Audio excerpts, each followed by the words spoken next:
Chris has produced or co-produced AIZA's EP Adieu, and they also have a new song coming out. I'm blanking on the name right now. The new song that just came out yesterday is called Show Up. There you go. That's the it. newest Show single. Up. Yeah. So would you like to talk to us about this a little bit? Well, I mean, I don't actually want to talk too much about it just because I feel like we've been doing a lot of technical stuff, but I do feel like anyone, I mean, if anyone's even tuned in right now, I'd be surprised, but I will say that... but I'll also be doing a best of, and it'll be archived and stuff, so, Yeah, exactly. Yeah. For anyone who wants to sort of get a little bit of insight into the way that sort of production works, I thought maybe I would sort of show a few things, but I really don't want to get into too much of the nitty-gritty, in part, as I mentioned, because there's been so much technical conversation going on. I kind of want to just have like some fun shooting the shit. We can shoot the shit too. yeah. But with that said, one of the things that I brought actually was a PDF document. Ooh, fun music production PDFs. But actually, what's important about this particular PDF document is that, so I produced the track for AIZA, of course, with AIZA. But one of the things that I did when I was done was I had to send it to a mixing engineer. And when you send your shit to a mixing engineer, the best thing to do is to be super prepared and organized, and so that you make their job easier and that everything kind of moves very seamlessly. And I wanted to very quickly show what that PDF looked like. So it's basically it's called a stem list. So I was just putting the list of all the stems, so all the individual tracks of that song, and I'm grouping them, I'm numbering them in a very coherent way. So I'll just very, very briefly show that. And then I was thinking I might also play a few of those tracks just so you kind of hear what certain elements of the song sound like.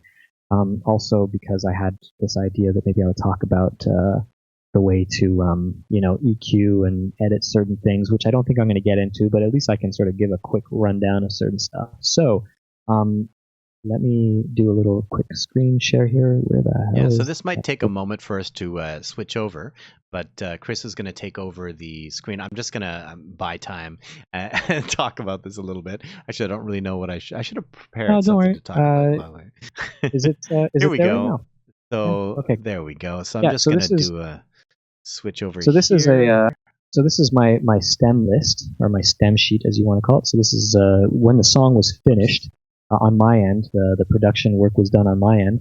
I provided the mixing engineer with this sheet, which is 2 pages long.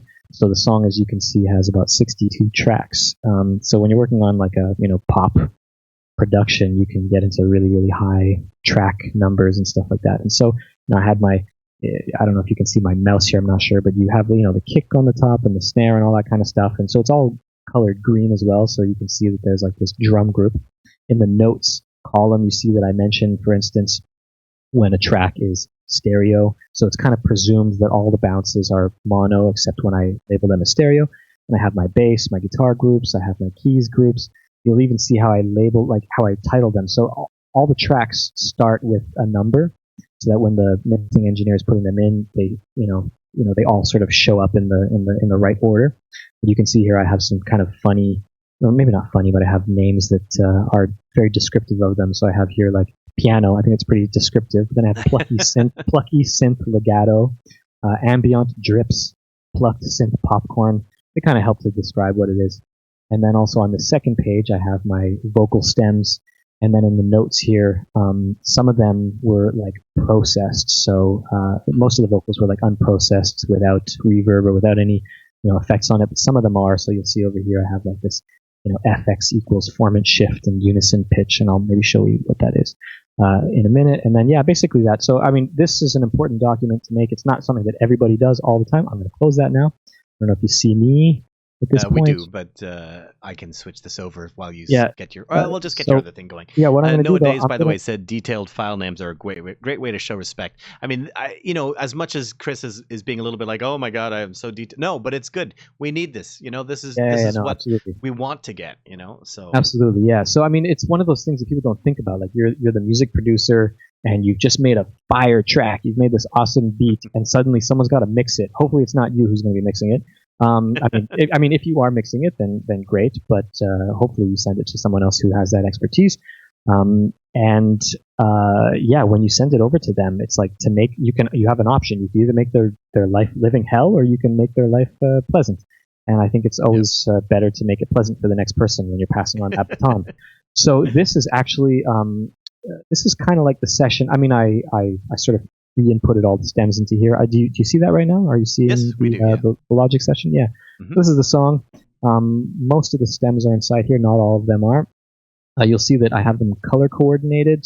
So tell us about this color scheme system. I saw you gave a little advice the other day. Yeah.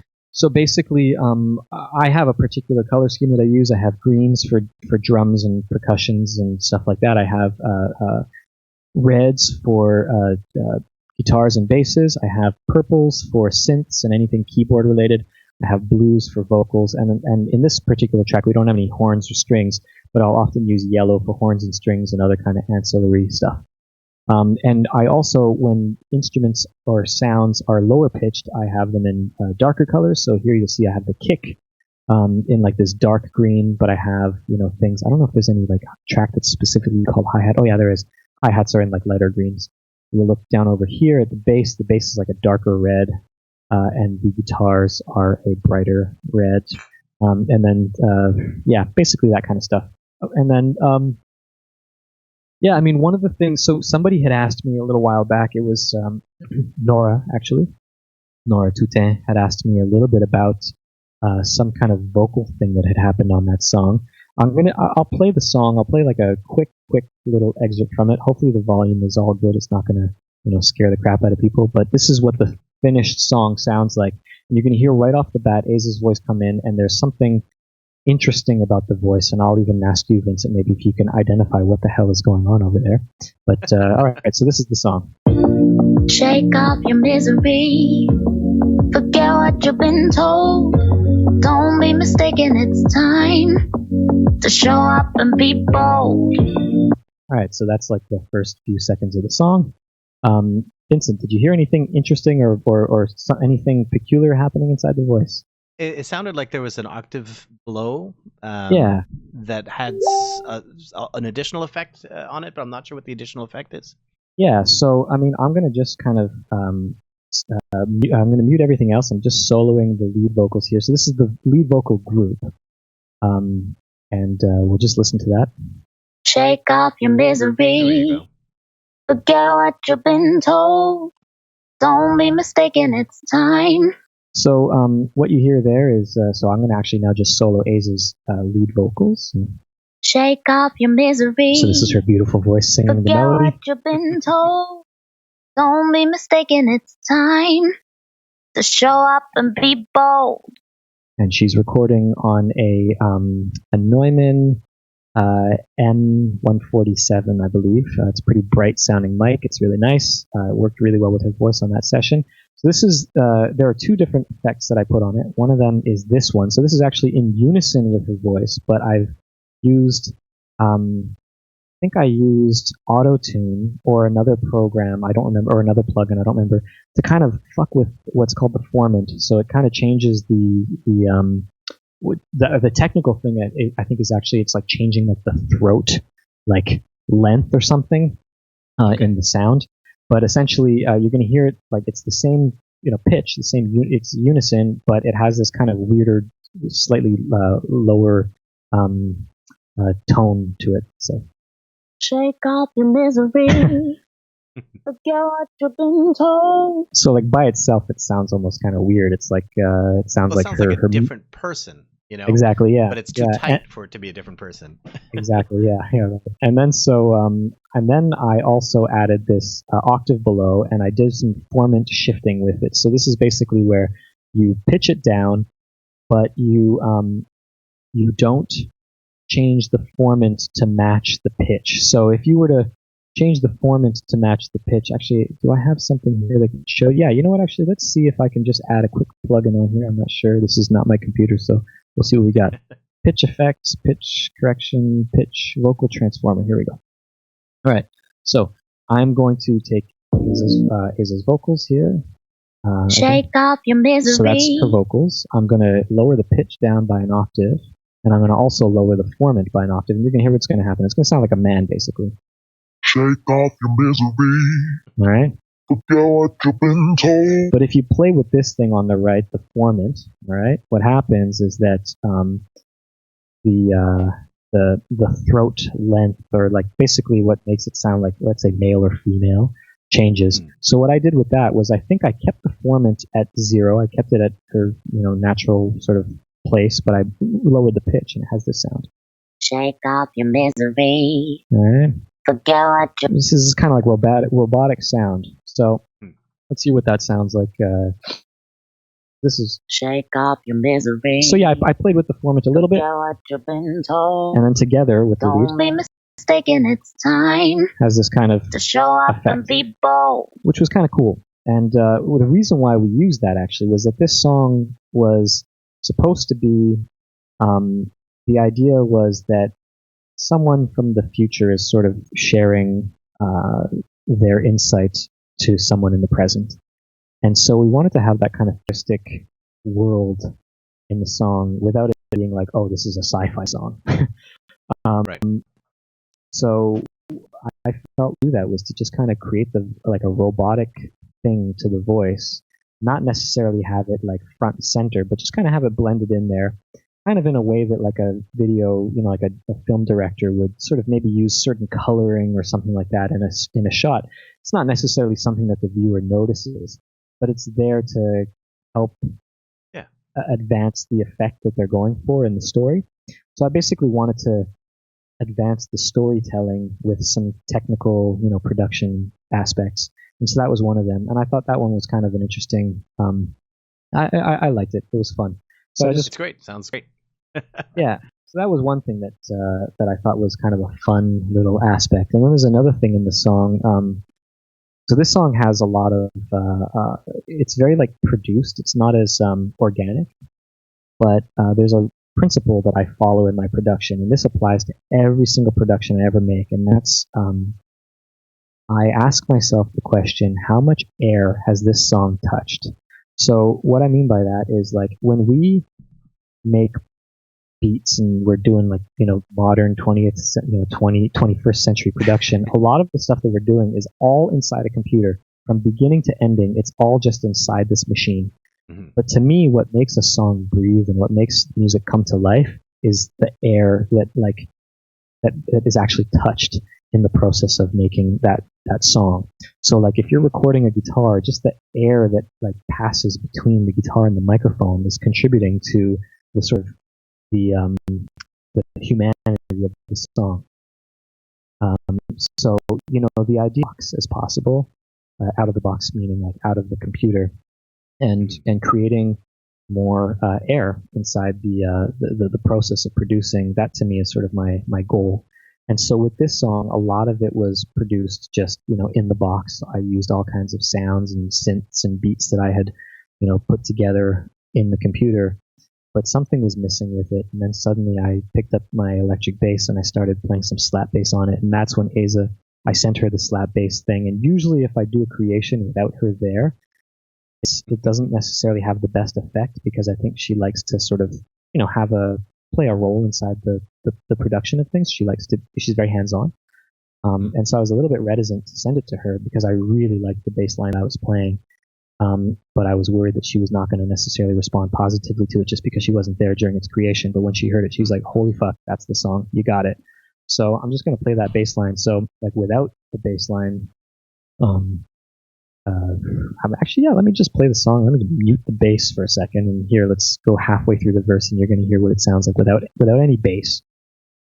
To find your way back home, you need to learn to let go. I mean, there's also no bass, so... Remember, you're born free from the victim mentality. Or so they can call you crazy, they can call you blind. All right, but then when you add the bass inside there, and this is what here, I'll just play with the bass. So... To find your way back home, you need to it's all the slap bass stuff in there.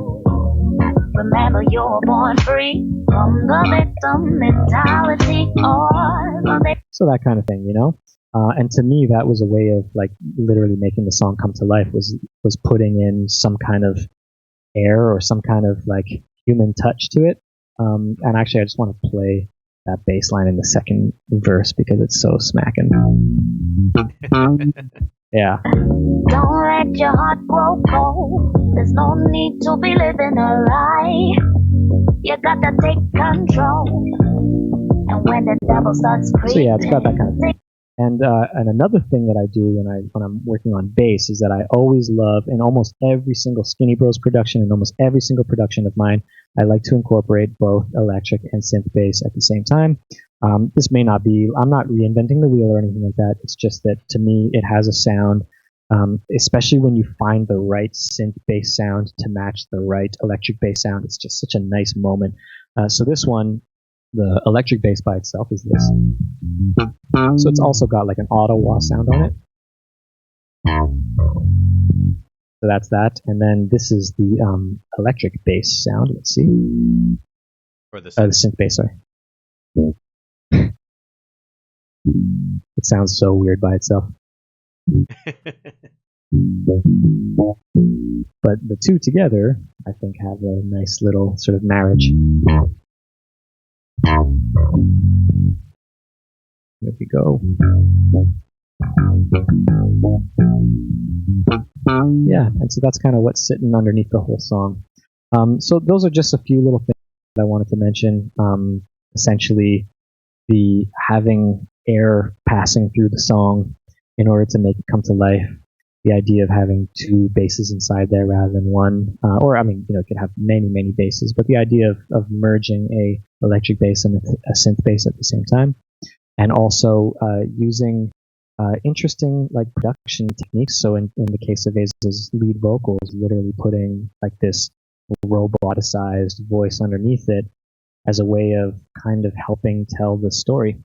So even though we tend to think of like the production side or like as like this technical thing, and then the creation side is this very artistic thing, you can actually use production techniques to inform the artistic side of things as well. And I think that's a really important thing for us to think about when we're doing music production. It's like how does like the reverb that we're using, or how does some kind of plugin that we've added or some kind of technique that we've used, how does that advance or not advance the story? And if it doesn't do anything, or if it conflicts with the story, maybe it's not the right thing to use. Sometimes for me, like people will, like I'll be working on something and I'm trying to apply the right reverb, and literally the reason, like the way that I'm thinking of what is the right reverb is based on like the place that the song takes me. If it makes me feel like I'm inside like a old club in like 19th century France, then maybe I need to have some kind of reverb that makes it feel like you're inside an old club rather than this like church hall thing, And so, yeah, those are things to think about when we're doing music production. So that was just basically some, very, very quick stuff that I wanted to show. And we can get past that right now. But I was gonna say that I feel like, I mean, maybe I'm right about this or not. I don't know, but I feel like there's a certain thing. There's a kind of a reaction to a lot of the computer-produced music of maybe you're in reintegrating live music, live instrumentalism into it. You mentioned in your, I send this pre-interview to everybody to fill out, and you mentioned there one of the artists from today that you really like is Lizzo, and I feel like there's somebody who really combines like computer techniques with live instrumentation, and it's there's some songs of hers that sound like they were made in the 70s, and then there's other songs that sound like they were made today, or some combination. Yeah. So I think that, I mean, I listen to a lot of pop music. I listen to a lot of music, and I'm constantly trying to stay up to date with whatever's going on.